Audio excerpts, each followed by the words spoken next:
നമസ്കാരം, ഞാൻ doctor Krishnapriya, Niramaya Ayurveda clinic, Nileshwaram.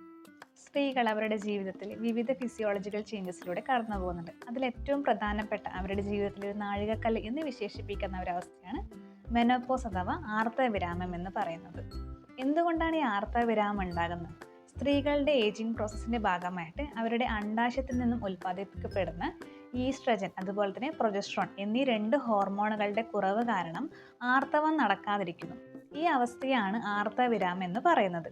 സ്ത്രീകളിൽ ആർത്തവവിരാമവുമായി അനുബന്ധിച്ച് ശാരീരികവും മാനസികവുമായുള്ള ലക്ഷണങ്ങൾ ഏകദേശം ഒരു 40 വയസ്സ് മുതലൊക്കെ തന്നെ പ്രകടമാകാറുണ്ട്. അവ എന്തൊക്കെയാണെന്ന് നോക്കാം.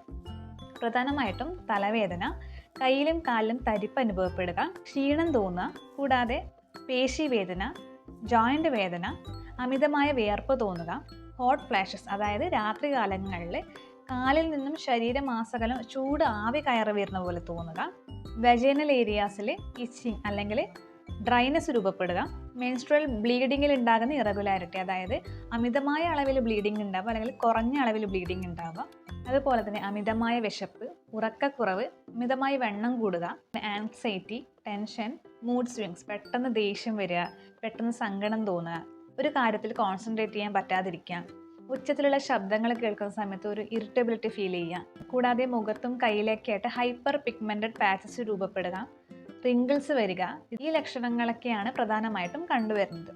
മെനോപോസ് സ്റ്റേജിലെത്തിയിരിക്കുന്ന സ്ത്രീകളിൽ അവരുടെ ശരീരത്തിൽ ഈസ്ട്രജൻ ഹോർമോണിന്റെ അളവ് കുറഞ്ഞിരിക്കുന്നതിൽ തന്നെ കാർഡിയാക് ഇഷ്യൂസും അതുപോലെ തന്നെ ഓസ്റ്റിയോപോറോസിസ് പോലെയുള്ള അവസ്ഥകൾ ഉണ്ടാവാനുള്ള സാധ്യതകൾ വളരെയേറെയാണ്.